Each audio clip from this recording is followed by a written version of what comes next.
ओम श्री गणेशाय नमः। मित्रों, आज इस वीडियो के माध्यम से हम बात करेंगे श्री रामचरितमानस बालकांड से ये प्रसंग लिया है मित्रों। और इस कांड के अध्याय 1 श्री रामचरितमानस का भाग 14 आप लोगों से हम साझा कर चुके हैं और भाग 15 आज साझा करेंगे। तो बिना देरी के आज का प्रसंग मित्रों शुरू करते हैं। जस मानस जहि विधि भयउ जग प्रचार जहि हेत अब सोई कहूँ प्रसंग सब सुमिरि उमा ब्रख के। यह रामचरितमानस जैसा है, जिस प्रकार बना है और जिस हेतु से जगत में इसका प्रचार हुआ, अब वही सब कथा मैं श्री उमा महेश्वर का स्मरण करके कहता हूँ। श्री शिव जी की कृपा से उसके हृदय में सुंदर बुद्धि का विकास हुआ, जिससे यह तुलसीदास श्री राम चरितमानस का कवि हुआ। अपनी बुद्धि के अनुसार तो वह इसे मनोहर ही बनाता है, किंतु फिर भी हे सज्जनों, सुंदर चित्त से सुनकर इसे आप सुधार लीजिए। सुंदर सात्व की बुद्धि भूमि है, हृदय ही उसमें गहरा स्थान है। वेद पुराण समुद्र हैं और साधु संत मेघ हैं। वे साधु रूपी मेघ श्री राम जी के सुयस रूपी सुंदर मधुर मनोहर और मंगलकारी जल की वर्षा करते हैं। सगुण लीला का जो विस्तार वर्णन से करते हैं, वही राम सूर्य सुयस रूपी जल की निर्मलता है, जो मल का नाश करती है और जिस प्रेमा भक्ति का वर्णन नहीं किया जा सकता, वही इस जल की मधुरता और सुंदर शीतलता है।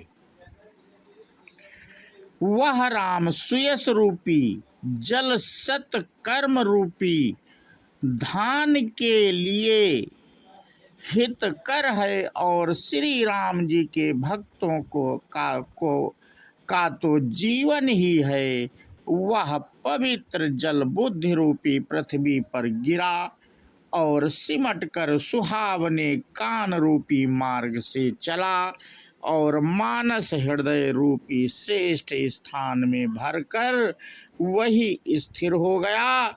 वही पुराना होकर सुंदर रुचिकर शीतल और सुखदायी हो गया।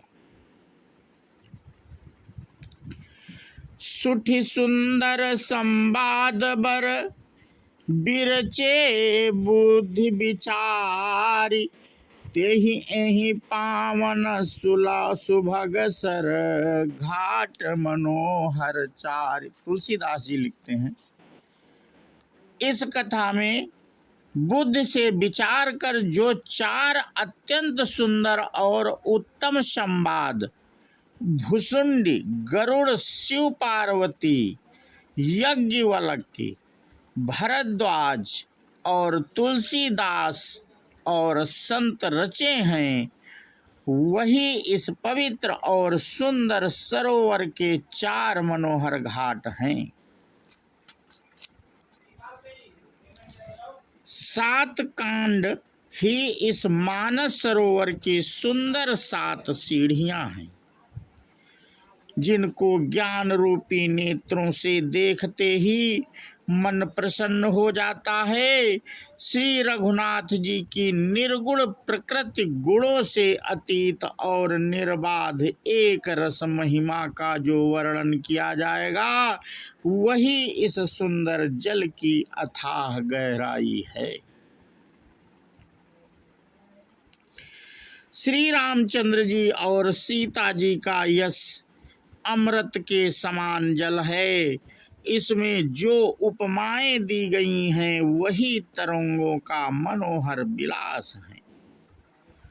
सुंदर चौपाइयां ही इसमें घनी फैली हुई पुरइन कमलिनी है और कविता की युक्तियां सुंदर मणि मोती उत्पन्न करने वाली सुहावनी सीपियां हैं। जो सुंदर छंद, सोरठे और दोहे हैं वही इसमें बहुरंगे कमलों के समूह सुशोभित हैं। अनुपम अर्थ, ऊंचे भाव और सुंदर भाषा ही पराग पुष्परज, मकरंद पुष्प रस और सुगंध है। सत्कर्मों, पूर्णियों के पुंज भौरों की सुंदर पंक्तियां ज्ञान, वैराग्य और विचार हंस हैं। कविता की ध्वनि वक्रोक्ति, गुण और जाति ही अनेकों प्रकार की मनोहर मछलियां हैं। अर्थ, धर्म, काम, मोक्ष ये चारों ज्ञान विज्ञान विचार के कहना, काव्य के 9 रस, जप तप योग और वैराग्य के प्रसंग, ये सब इस सरोवर के सुंदर जलचर जीव हैं। सुकृति पुण्यात्मा जनों के, साधुओं और श्री राम नाम के गुणों का गान ही विचित्र जल पक्षियों के समान है। संतों की सभा ही इस सरोवर के चारों ओर की अमराई आम की बगीचियां हैं और श्रद्धा बसंत ऋतु के समान कही गई हैं।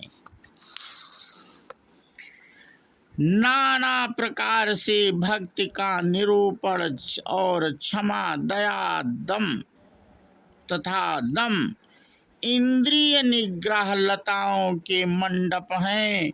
मन का निग्रह यम, अहिंसा, सत्य, अस्तेय, ब्रह्मचर्य और अपरिग्रह नियम, शौच, संतोष, तप, स्वाध्याय और ईश्वर प्राणिधान ही उनके फूल हैं।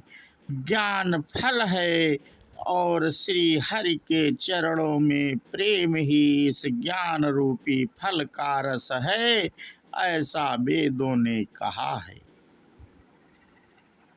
इस शास्त्री रामचरितमानस में और भी जो अनेक प्रसंगों की कथाएं हैं वे ही इसमें तोते, कोयल आदि रंग बिरंगे पक्षी हैं।